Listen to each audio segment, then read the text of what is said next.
The cantina fell silent as Zektar approached the corner booth where three young galactic marines sat nursing their drinks.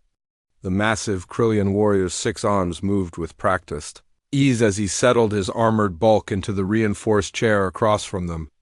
His 4 eyes, each the size of a human fist, studied the fresh-faced soldiers with something between pity and dark amusement.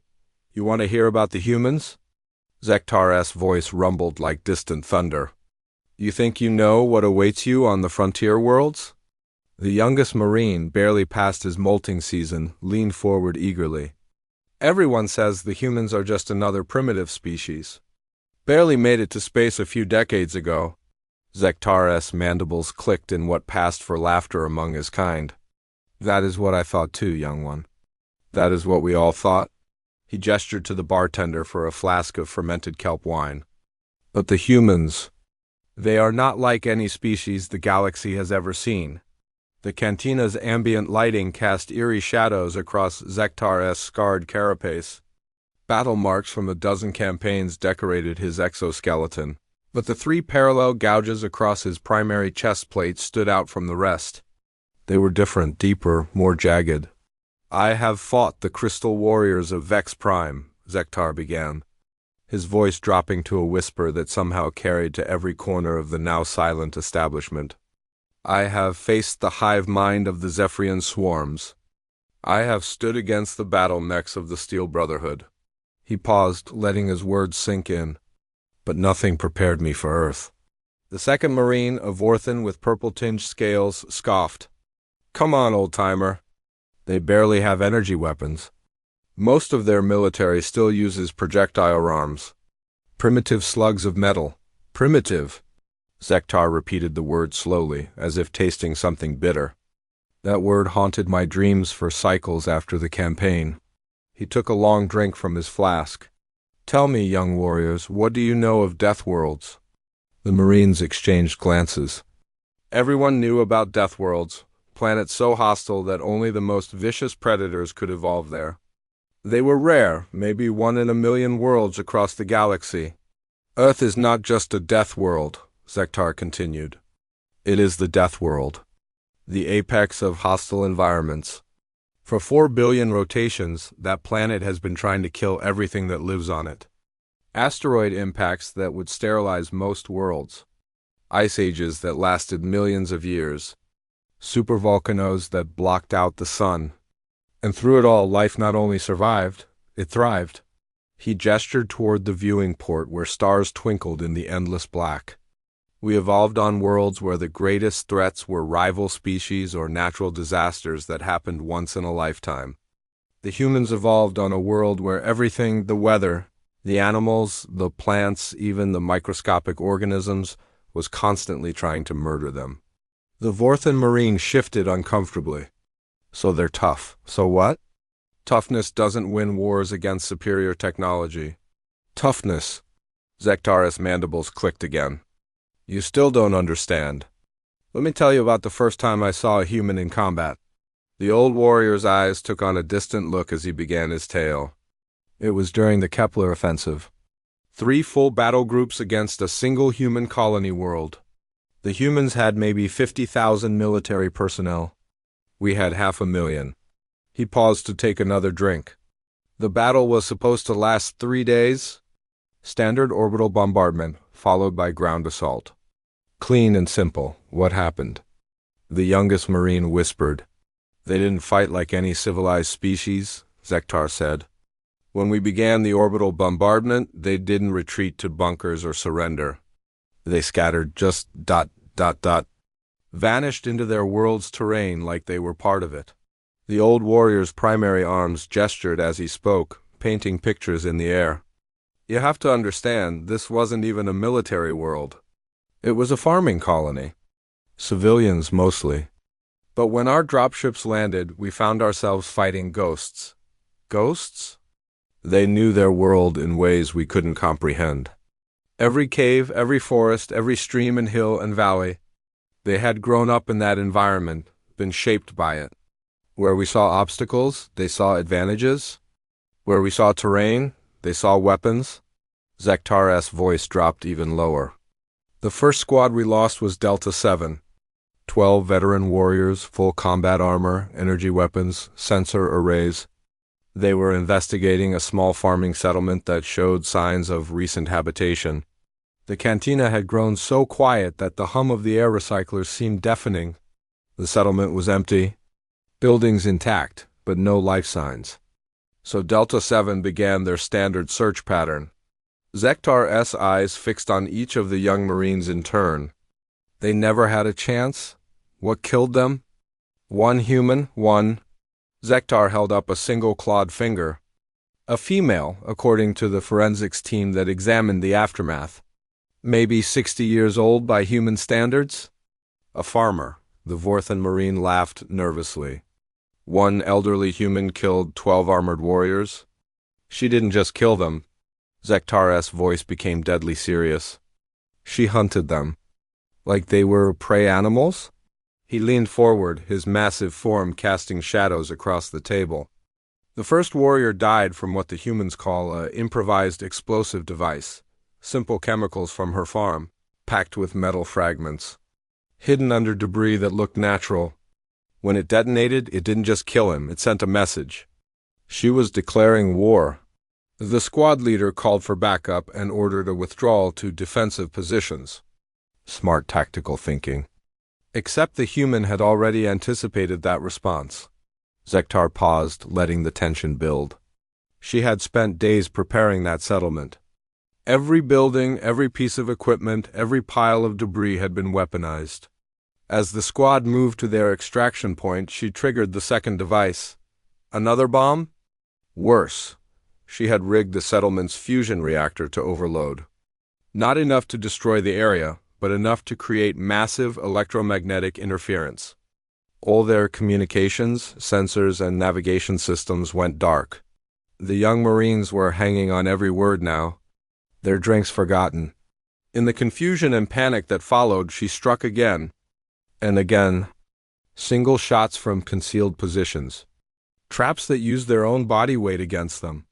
Psychological warfare that played on their fears and instincts. But surely they overwhelmed her with superior numbers and firepower? Zektar's mandibles clicked grimly. By the time reinforcements arrived 6 hours later, 11 warriors were dead. The 12th was found cowering in a grain storage container, his mind completely shattered. He kept repeating the same phrase over and over, "She's everywhere." "She's nowhere. She's death itself." The old warrior took another drink. We found the human 3 days later. She had finally succumbed to wounds from return fire, but not before taking another squad with her. Final count. 1 elderly human farmer versus 24 galactic Marines. She won. "That's impossible," the Vorthan whispered. "The really terrifying part?" Zektar continued. "She wasn't trained military. She was just a farmer who happened to live on a world where everything was trying to kill her every day of her life. The skills she used against us, camouflage, trap-making, psychological warfare, improvised weapons, these were just normal survival techniques for her species." He gestured toward the viewing port again. "Imagine what their actual soldiers are like." The youngest Marine had gone pale. Surely that was just one exceptional individual? "I wish." Zektar's voice carried the weight of terrible memory. The pattern repeated itself across the entire planet. Human civilians fighting like elite special forces. Human children setting traps that killed veteran warriors. Human elderly turning their homes into death mazes. "But you won the battle, right?" The second Marine asked hopefully. "Define victory." Zektar's laugh was bitter. "We took the planet. Occupied the major population centers. Declared the campaign a success. But the humans, they never stopped fighting." He stood slowly, his massive frame towering over the seated Marines. "For 18 months, we tried to hold that world. 18 months of constant guerrilla warfare. Every patrol was an ambush. Every supply convoy was a target. Every occupation post was under siege. The humans used everything. Their own infrastructure. Their weather patterns. Their native wildlife. They turned their entire world into a weapon pointed at us. Zektar placed one massive hand on the table, leaning down to look each Marine in the eye. Do you know how many humans we killed during that campaign? The Marines shook their heads. Neither do we, because they kept fighting long after any rational species would have surrendered. They kept fighting when their cities were in ruins. They kept fighting when their military was decimated. They kept fighting when they had nothing left but improvised weapons and sheer, bloody-minded determination. In the end, Command decided the planet wasn't worth the cost. We withdrew. Officially, it was a strategic redeployment to more valuable objectives. Unofficially, 50,000 humans had fought 500,000 of us to a standstill. The silence stretched on for long moments. Finally, the youngest Marine found his voice. That was just one world, though. Surely the humans can't be that dangerous on every planet. Zektar's smile was terrifying in its sadness. That brings me to the second tale I need to tell you. About a human they called the Ghost of Proxima Station, a single.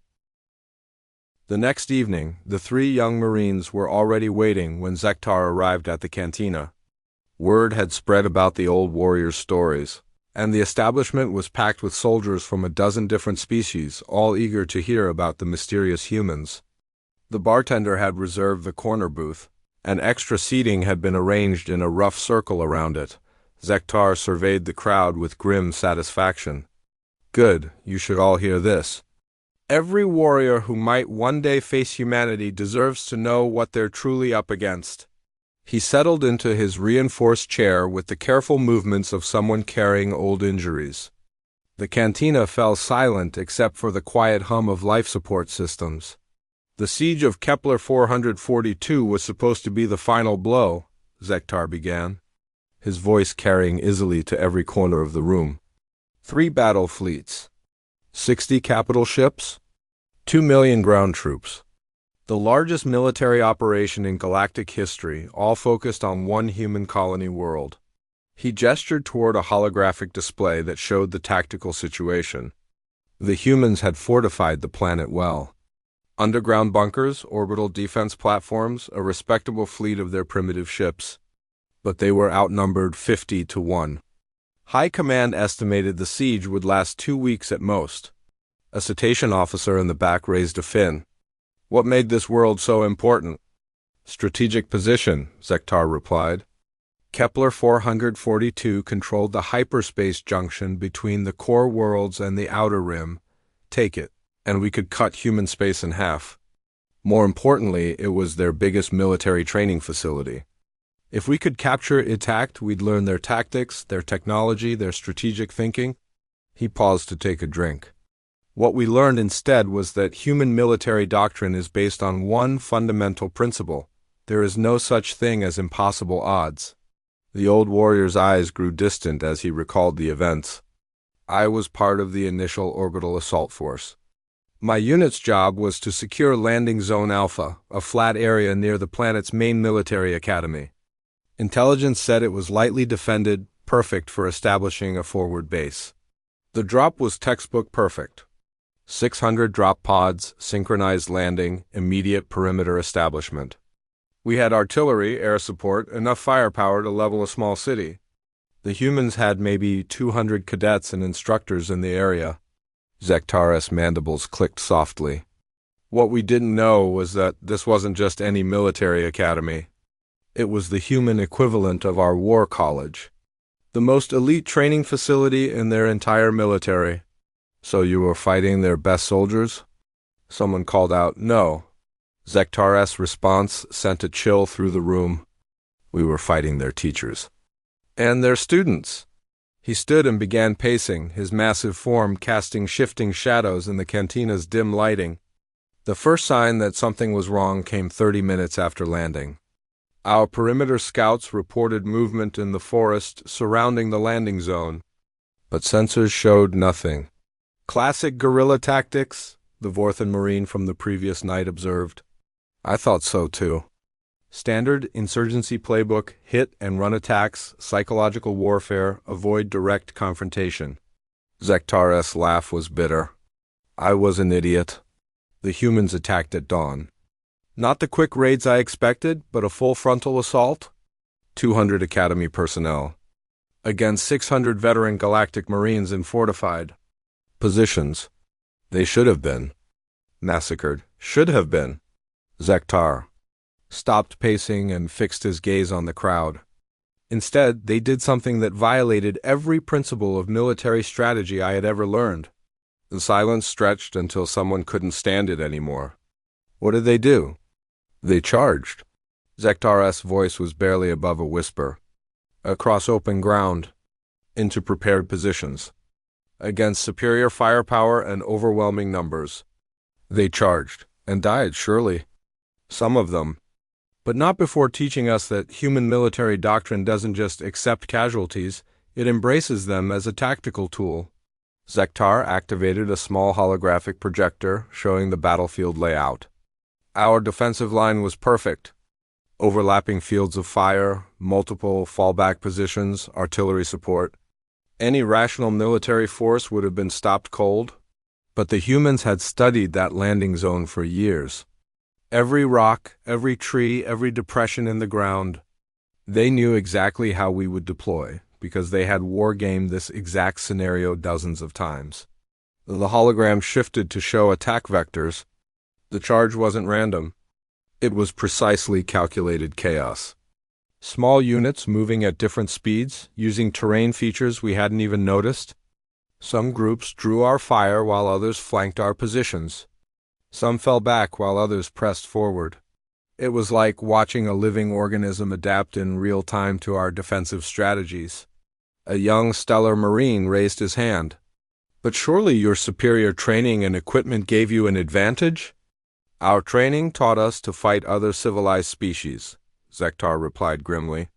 Rational opponents who valued their lives, who retreated when faced with overwhelming odds, who followed logical tactical principles. The humans fought like their entire species' survival depended on this one battle. Because in their minds it did. He manipulated the hologram to show specific engagements.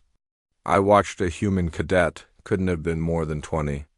Standard years old, charge a heavy weapons emplacement armed with nothing but a chemical, explosive and a knife. The gunner saw him coming from 200 meters away, had plenty of time to target and fire. But the cadet didn't run in a straight line. He moved like a predator, using every bit of cover, every shadow, every possible concealment.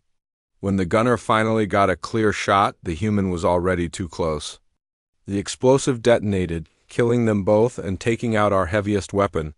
Zektar's voice grew heavy with memory. That pattern repeated itself across the entire battlefield. Humans trading their lives for strategic advantages. Not from desperation or poor leadership, but as calculated tactical decisions. They were taught to think that way? No, that's just how they think naturally. The old warrior's statement sent murmurs through the crowd. You have to understand, their entire evolutionary history prepared them for exactly this type of warfare. For millions of years, humans lived in small tribes competing for limited resources. Every member of the tribe was both expendable and irreplaceable. Expendable because the tribe's survival mattered more than any individual. Irreplaceable because every death weakened the whole. This created a species that values individual sacrifice for collective benefit. They don't just accept casualties in warfare, they weaponize them. A cetacean officer shook his head in disbelief. That's barbaric, is it? Zektar challenged. Within 3 hours, our supposedly unbreachable perimeter had been broken in 17 places. Our casualty rate was approaching 40%. And the humans were just getting started. The real shock came when their reinforcements arrived. More Academy personnel? Worse, the planet's militia. Weekend warriors. Part-time soldiers with day jobs and families. Zektar's expression grew pained. I watched a schoolteacher take out an entire squad with improvised explosives. A shopkeeper who knew more about urban warfare than most of our officers. These weren't professional soldiers. They were just humans defending their home. The hologram shifted to show the broader battle. Within 6 hours, what should have been a secure landing zone had become a death trap. Humans were attacking from positions that should have been impossible to reach. using weapons that should have been ineffective, employing tactics that should have failed. The breaking point came when a group of human children joined the fight. The cantina erupted in shocked murmurs. Children? The Vorthan Marine asked in horror. Students from a nearby school. Maybe 14 to 16 standard years old? Zektaras' voice was hollow. They appeared on our flanks carrying hunting rifles and improvised weapons. No military training, no body armor, no support. What kind of society sends children into battle? Someone demanded. One that understands something we didn't, Zektar replied quietly. This wasn't just a battle for territory or resources. For the humans, this was a fight for their species' right to exist. The children didn't charge like the adults. They were smarter, more patient. They used sniper tactics, picking off isolated soldiers and disappearing before we could respond. I found out later that this was their idea, not orders from the adults. They had seen the battle and decided to help in the only way they could. The old warrior sat back down heavily. A 14-year-old human girl killed my squad leader. Single shot to the head from 800 meters, using a rifle designed for hunting local wildlife. When we finally tracked her down, she had already moved to another position and killed 2 more of my soldiers. We caught her because she ran out of ammunition and chose to surrender rather than retreat. What happened to her? Command wanted to interrogate her about human defensive plans. She told them exactly where every defensive position was located, how many soldiers were in each one, and what weapons they had available. The crowd leaned forward expectantly.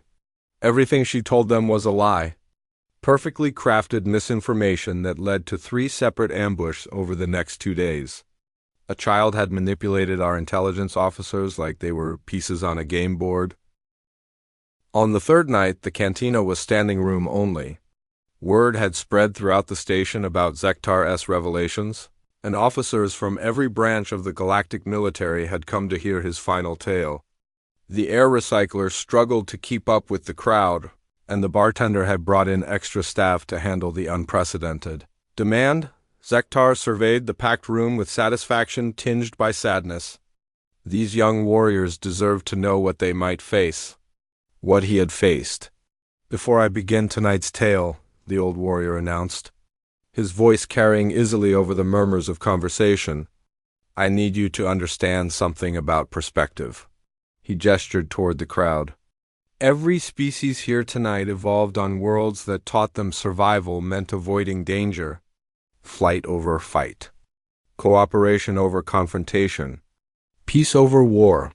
We developed spaceflight to escape our world's limitations. We built civilizations to protect ourselves from chaos. We created the Galactic Federation to ensure that reason would triumph over violence. His mandibles clicked slowly. Humans evolved on a world that taught them the opposite lesson. The crowd settled into expectant silence. Earth taught them that danger was inevitable, so they had better learn to face it. That cooperation meant standing together against threats, not running from them. That peace was something you won through strength, not something you received through submission. Zektar activated his holographic projector, showing an image of Earth from orbit. Look at it. Beautiful, isn't it? Blue oceans, white clouds, green continents. It looks peaceful from space. The image zoomed in to show the planet's surface. Mountains that dwarfed anything on most worlds. Oceans deep enough to swallow small moons. Storm systems that could level cities. Volcanic activity that could change the climate. This world has been trying to kill everything on it for 4 billion years. Ice ages that lasted millions of years. Asteroid impacts that boiled the oceans. Supervolcanoes that blocked out the sun. Mass extinctions that wiped out 90% of all life. And through it all, life not only survived, it became stronger.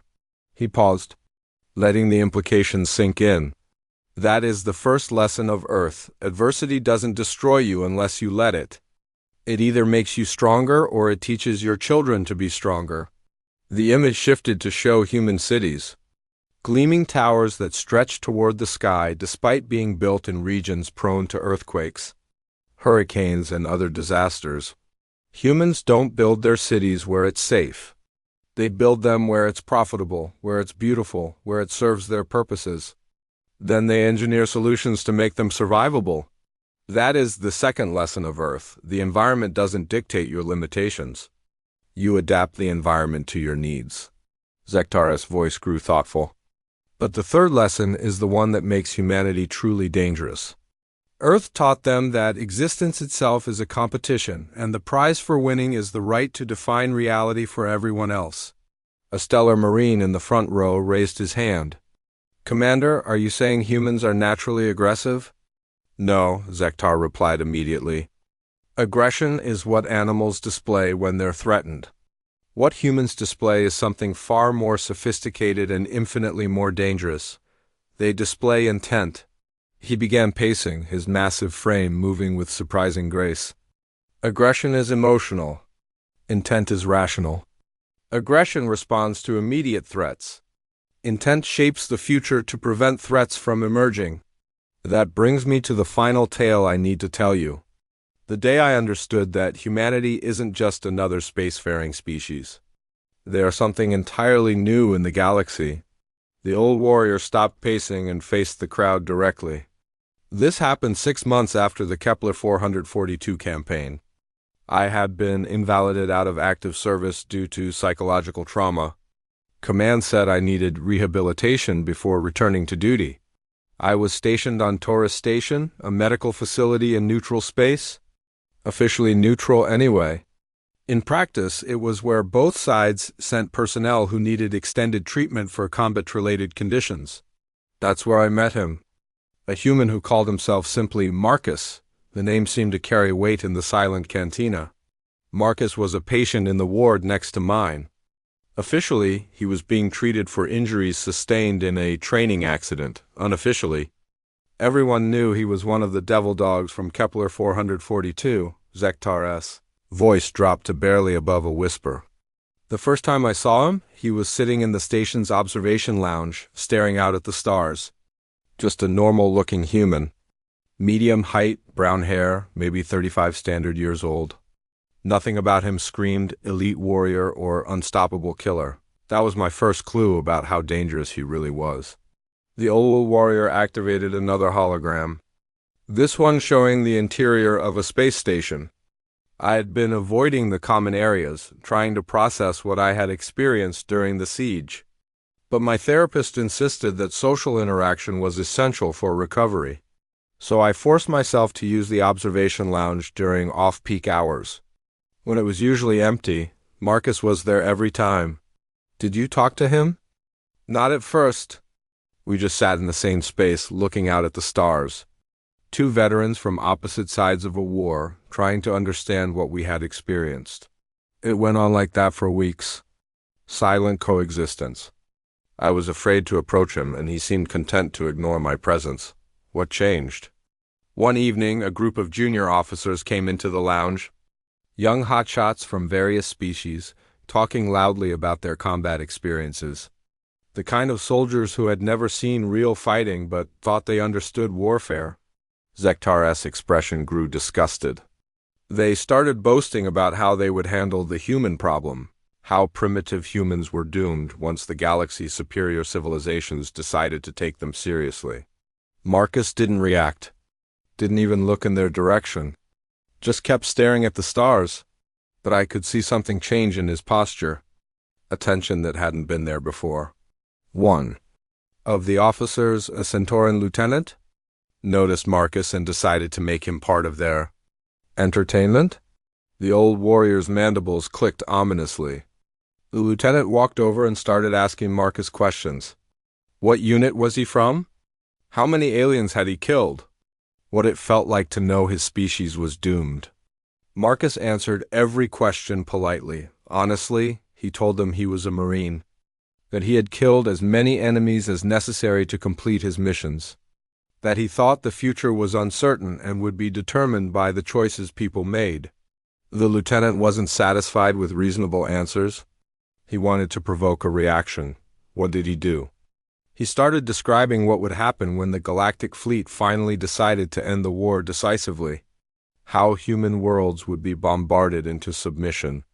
How human civilians would be relocated to appropriate planets.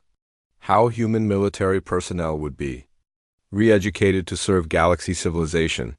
Marcus listened to all of it without changing expression. Then the lieutenant made his mistake. The cantina was so quiet that the sound of breathing seemed loud. He said that resistance was futile because humans were too primitive to understand the galaxy they had wandered into. That they were like children playing with weapons they couldn't comprehend. That's when Marcus smiled. Zek. Tar's voice took on a quality that made several soldiers shift uncomfortably in their seats. It wasn't a happy smile. It wasn't angry or threatening. It was the smile of someone who had just realized something amusing. Marcus stood up slowly and walked over to the lieutenant. Still smiling. Still completely relaxed. "You think we're primitive," he said quietly. "You think we don't understand the galaxy we've entered?" The lieutenant nodded, clearly pleased that he was getting a reaction. Marcus looked out at the stars for a moment, then back at the lieutenant. "Tell me something," he said. "How many worlds has your species colonized?" 47, the lieutenant replied proudly. "How many wars have you fought?" 12 major conflicts over the last 2 centuries. How many of those wars did you start?" The lieutenant hesitated. "We are a peaceful species. We only fight when attacked." Marcus nodded thoughtfully. "We've been in space for less than 100 years. We've colonized 63 worlds. We've fought wars with 8 different species. We started 7 of them." The silence that followed this revelation was deafening. The lieutenant stammered something about human aggression and primitive instincts. Marcus shook his head. "You still don't understand. We didn't start those wars because we're aggressive. We started them because we're intelligent." "Intelligent people don't start wars," the lieutenant protested. "Yes, they do," Marcus replied calmly. "Intelligent people start wars when they know they can win them. When victory serves their long-term interests. When the cost of fighting now is less than the cost of fighting later." Zektar's voice grew heavy with memory. "That's when I realized what I was listening to." This wasn't a soldier explaining military doctrine. This was a member of a species that had weaponized the concept of strategic thinking. Marcus continued his explanation. "Every war we've fought has made us stronger. Every enemy we've defeated has taught us something new. Every victory has given us access to new resources, new territories, new technologies.